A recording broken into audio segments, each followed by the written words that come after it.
RTP. 9:14. Le damos la bienvenida al economista Mario Zambrano, asambleísta de ADN por Manabí, legislador, miembro de la Comisión de Soberanía, Integración y Seguridad Nacional. Con él hablaremos sobre la cuarta ley económica urgente de este periodo, la ley de ciberseguridad, y algunos temas más de la coyuntura que pasan por el legislativo. Bienvenido, economista Zambrano, a la mañana en RTP. Lo escuchamos. Hola, muy buenos días. Muchísimas gracias por la invitación. Un saludo también inmenso a toda esa fiel audiencia. Un gusto estar acá. Igualmente un gusto poder conversar con usted y también probablemente un gusto de la audiencia de poder escucharlo, asambleísta, para poder mantenernos al día y tener su perspectiva y la de su bancada. Muy bien, empecemos por la ley de ciberseguridad. ¿Qué se pone sobre la mesa? Esta es una ley que se está trabajando en la Comisión de Seguridad Integral, de la cual soy parte. A ver, es cierto que tenemos que seguir trabajando de manera ardua por el tema de la seguridad tangible, física, pero no podemos descuidarnos en este entorno moderno, muy digital, de la seguridad en ese aspecto también. Por ejemplo, lo aterrizábamos con algunos ciudadanos en un conversatorio. ¿Cómo esto afecta a la ciudadanía? Por ejemplo, en las instituciones públicas, un estudiante que tal vez no puede cargar sus documentos o cumplir sus obligaciones porque han hackeado el sistema de la universidad, un contribuyente que necesita su información tributaria para un crédito, pero por algunos ataques cibernéticos tal vez las páginas están caídas. Entonces tenemos también que darle la importancia del caso a tener la seguridad digital en las instituciones públicas. ¿Qué es lo que se plantea en esta ley? Básicamente tener mayores controles, tener un catálogo por nivel de riesgo en donde las infraestructuras más riesgosas puedan tener pues también un mayor cuidado. Esta es una ley que se ha empezado a debatir, ya tuvimos en el Pleno el primer debate, regresa a la comisión para que siga puliendo. ¿Con qué observaciones, asambleísta? ¿Cómo, perdón? ¿Con qué observaciones del Pleno? Bueno, en el Pleno no hubieron mayores observaciones, los compañeros más bien de las distintas bancadas mostraron un respaldo dada la urgencia y necesidad de esta ley. Entonces, ahora también en los siguientes días vamos a tener comparecencias de autoridades, comparecencias de expertos en el sector y esperamos tener pues antes de los 15 días seguramente ya el informe de segundo debate para llevarlo a votación. Un poquito de curiosidad aquí, asambleísta. Recuerdo que cuando se presentó hace poco todavía la agenda legislativa para esta primera mitad del periodo, los correístas salieron a decir que casi la mitad de los 52 proyectos eran coincidencias, que la verdad querían presentar algo parecido o que les parecía positivo o que ya lo habían presentado. ¿Esta ley es una de esas?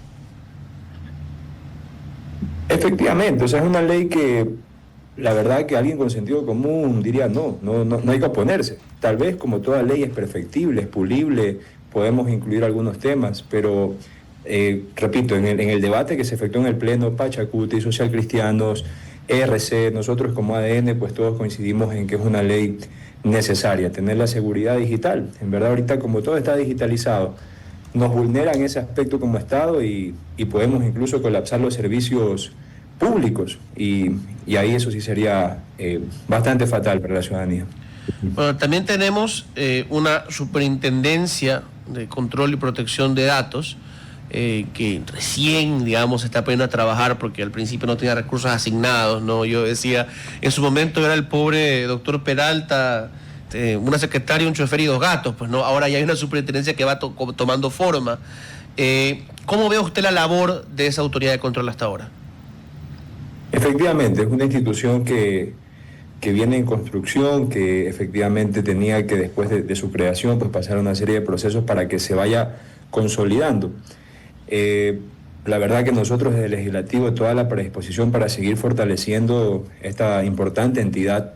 Y tú mencionabas hace un momentito el tema de la ley de protección de datos. Justamente esta ley de ciberseguridad es una ley que es complementaria a esta, porque bueno, la gente muchas veces decía, pero ya se aprobó una ley de protección de datos personales, sí, pero una cosa son los datos y el tratamiento de estos temas personales y otra cosa es lo institucional. Por ejemplo, tuve la oportunidad antes de estar en el Legislativo de trabajar en la empresa privada algunos años y trabajaba con instituciones financieras, entonces ellos tienen un control de riesgos tecnológicos, entonces tienes planes de contingencia, tienes pruebas de monitoreo. La idea es que también en el Estado se tengan esos planes de contingencia y capacitaciones también de parte de todos los funcionarios, porque no es que solamente los encargados de tecnología de la información van a ser las personas que estén ahí al pendiente de lo que pueda pasar de los ataques de ciberseguridad. Cualquier funcionario público, incluso hasta a veces ciudadanos, pueden abrir una puerta para que se vulneren las seguridades digitales de una institución. Entonces, en ese sentido, pues también contempla capacitaciones y fortalecimientos de la cultura de protección digital en todo el país. Entonces, son leyes complementarias. Lo que se estipula también en esta ley que estamos tratando es que esta superintendencia y también el Ministerio de Telecomunicaciones sean los entes rectores para poder, pues, llevar estas políticas públicas. ¿Qué organizaciones de la sociedad civil, empresas, participaron en la, modificación, evolución de este proyecto de ley en comisión? Bueno, en comisión tuvimos la comparecencia de expertos nacionales e internacionales en el ámbito de la ciberseguridad. Tuvimos también las autoridades correspondientes en el ámbito, por ejemplo, los del Ministerio de Telecomunicaciones. Esto fue lo que se aconteció en primer debate. Entonces, ahora en el informe para segundo debate, seguramente tendremos un espectro incluso aún más amplio para seguir alimentando esta ley y perfeccionándola. Muy bien. Ahora, asambleísta, pasemos a otros temas. El conflicto actual con la Corte Constitucional, la suspensión provisional momentánea de parte del articulado de estas leyes de seguridad que han pasado recientemente. Hay quienes dicen, y yo lo considero, una postura, seria, ya, la comparto de hecho, que había aspectos cascarita en esas leyes, que difícilmente la Corte Constitucional, que lleva un buen tiempo diciendo que, por ejemplo, el tema de un conflicto armado interno es de hecho, nadie lo puede decretar, que ese aspecto incluido en las leyes no iba a darle nunca paso y que se lo incluyó casi que para buscar una pelea con la Corte. ¿Usted cree que hay una solución posible que no termine en digamos, la destitución de los jueces después de la consulta y unos juicios políticos, o la frustración total del proyecto del gobierno y que se caigan los proyectos de ley? ¿Hay una forma de que la Asamblea defienda estas leyes bien y un punto medio quede? Por supuesto, mire, partamos de la marcha convocada por el presidente, una marcha ciudadana. Muchos hablaba de que no era una marcha para meter presión, entre otras, no, era una marcha para decirle a la población, decirle al país, decirle también a los jueces que la ciudadanía está clamando también mano fuerte, mano dura, que la ciudadanía está clamando leyes que combatan de manera efectiva el crimen organizado. Entonces, yo sí espero y aspiro que los jueces constitucionales hayan podido interiorizar de buena manera este clamor popular. Por ejemplo, había muchísima gente de las provincias de la costa, yo soy de la provincia de Manabí, fueron muchísimos ciudadanos, porque somos de las provincias que está siendo más afectada por el crimen organizado. Entonces, esperamos que en verdad los jueces puedan concientizar sobre aquello. Hay algunos artículos que se han suspendido, por ejemplo, la ley de inteligencia, que también se trabajó en la comisión de la cual soy parte, sobre salvaguardar, por ejemplo, la identidad de los agentes que trabajan en el tema de seguridad. Tenemos que proteger a nuestras Fuerzas Armadas, definitivamente. Por ejemplo, en el tema de la ley de integridad pública. Ahora estamos viendo lo que pasa con la cooperativa CREA en el Azuay. Hoy de hecho, en el Pleno se va a tratar este punto. Pero, por ejemplo, necesitamos que las grandes cooperativas, que ya por su nivel de activos, muchas ya pueden ser bancos, tengan esos controles más rígidos, más robustos, porque ya tienen el depósito, tienen en sus arcas... Asambleísta, me parece adecuado esto de ejercer un mayor control y algunas de estas cooperativas, las más grandes, volverlas bancos para ejercer mayor control. Yo estoy de acuerdo. Correcto. Pero hay ocasiones en las que pues las cosas no se redactan bien. Eso le pasa a cualquier bancada, eso le pasa a cualquier gobierno, a cualquier secretaría jurídica, ¿ya? ¿No será que a lo mejor muchas de estas cosas vale la pena que la Asamblea las vuelva a plantear? Las plantee de una forma distinta y no decir es que la Corte se está oponiendo a todo porque está en contra de la política pública. A lo mejor lo que está en contra es de la manera específica en la que fue redactada el proyecto. Algún detallito, alguna palabra, alguna disposición que a lo mejor debe eliminarse. Bueno, En todos estos proyectos de ley, y como se estipula en los mismos proyectos, dicho sea de paso, se enmarcan los principios rectores de la Constitución, entre otros. Pero además de eso, también nosotros tenemos que respetar y estar pendientes de cómo avanza el debido proceso, ¿no? Las sustentaciones respectivas, va a estar la dirección jurídica de la Asamblea, van a estar los colectivos que han presentado estas demandas, también de parte de la Secretaría Jurídica de Presidencia, y seguramente en todo este proceso nosotros somos muy respetuosos de la institucionalidad, muy respetuosos de la ley. Si efectivamente pues, se demuestra de que no hay temas de inconstitucionalidad, pues en verdad nos alegraríamos muchísimo que nos devuelvan esas leyes, que el país las necesita. Si hay un tema que hay que corregir, por supuesto se lo hace sin ningún problema. Lo que sí hay que tener claro es algo, estimado César, que como dice nuestra Constitución incluso, el poder mayor es el poder del pueblo, ese poder soberano, y la gente lo que está clamando es que tengamos más seguridad. No podemos estar en estos momentos con tibieza, estamos viviendo un momento especial y tenemos que tener esas leyes que, dicho sea de paso, también después de su aprobación, en los primeros días, ya se empezaron a ver resultados positivos. Entonces, esperamos que nos devuelvan esas leyes lo más pronto porque el país las necesita. Pero, por ejemplo, uno de los artículos suspendidos, el 13 de la Ley de Inteligencia, fondos permanentes de gastos especiales, que algo de esto ya existía, ¿no? La entidad rectora del Sistema Nacional de Inteligencia dispondrá de un fondo permanente de gastos especiales asignados para las operaciones de inteligencia y contrainteligencia, y continúa. El Fondo Permanente de Gastos Especiales constará en el presupuesto general del Estado, monto que será de acceso público, no las asignaciones de los gastos, que será información clasificada. Eso también estaba. En atención a la naturaleza de las actividades y operaciones de inteligencia y contrainteligencia, y con el fin de preservar la seguridad operativa y la clasificación de las actividades y operaciones, la gestión de estos fondos no se someterá a las normas previstas en la legislación tributaria. Eso también estaba. Pero aquí viene el problema. Después entra, el control de los gastos especiales se realizará de manera trimestral ante el Contralor General del Estado, conforme al procedimiento que se emita para el efecto, de conformidad con lo establecido en esta ley y su reglamento. La información será incinerada por el Contralor General del Estado.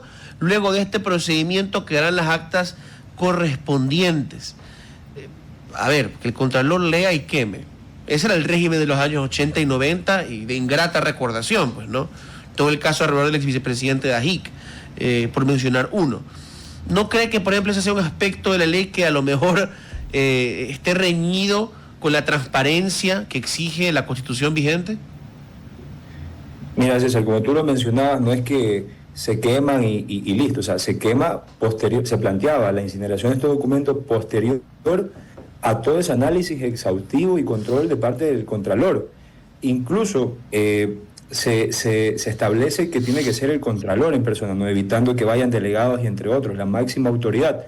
Asimismo, tampoco se excluye el control político y la fiscalización, por así decirlo, o el control de la Comisión de Seguridad, que es la comisión pertinente dado el ámbito de estos gastos, ¿no? La naturaleza y la conexión a los ministerios de Interior, Defensa, sistemas de seguridad.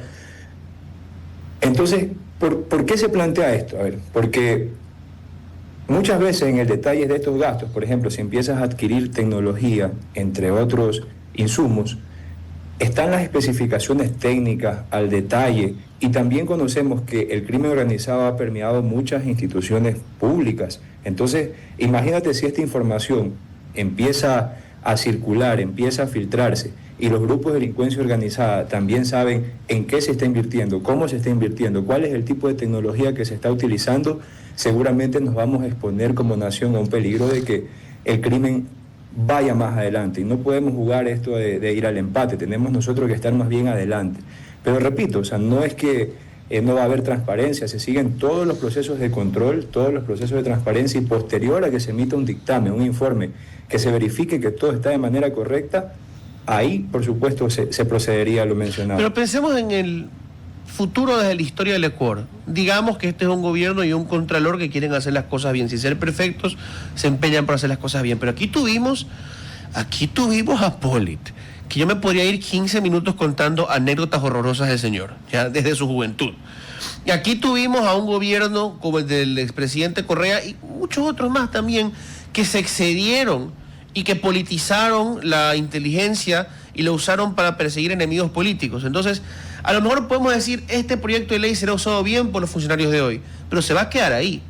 Y si mañana tenemos un presidente y un contralor que no son tan limpios o que son más vengativos, ¿qué pasa? No sé, César, mira, justamente la extinta Senaí, entre otros casos en verdad abrumadores que tuvimos en el pasado de persecución política y demás. En lo personal, cuando fui dirigente universitario, presidente de la FEUPE, por pensar distinto a esos gobiernos de turno, sufrí un poco de persecución.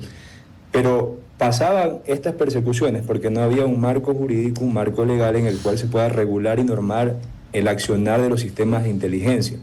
Ahora que nosotros tenemos la ley de inteligencia, está clarito, está en su articulado. Se prohíbe explícitamente el uso político de la inteligencia, que te vayan a interceptar datos por tus creencias personales, culturales, religiosas, políticas, afinidades de asociación, entre otros, ¿no? O sea, entonces, justamente... Pero no lo revisa un juez, ese es el problema, esa es una queja de muchos. Esa parte faltaba, que un juez como en Estados Unidos especializado lo autorice.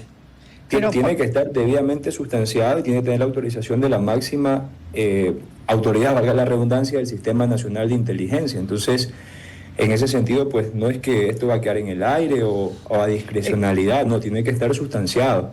Pero, y obviamente con estos límites. Puedo hacer una pregunta y lo que... Vale, ya hay el corte porque estamos... No, yo sé, es que se ha hablado de los 3 policías secuestrados por los indígenas y que lo que están juzgando por intentar asesinar a Leonidas Issa, o sea, me parece terrible. Vamos a tener nosotros seguramente la siguiente semana en la Comisión de Seguridad la comparecencia de las autoridades respectivas. También esperamos poder solicitar la comparecencia de Leonidas Issa para esclarecer este tema. Pues, por eso hay que afrontarlo, hay que preguntarle por qué lo está haciendo. Por supuesto, ¿no? Que sí. Ese es nuestro trabajo también desde la comisión, como asambleístas. De acuerdo.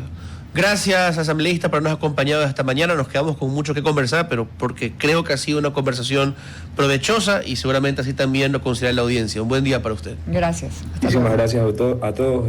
Un saludo inmenso. Pasen muy bien. Chao, chao. RTP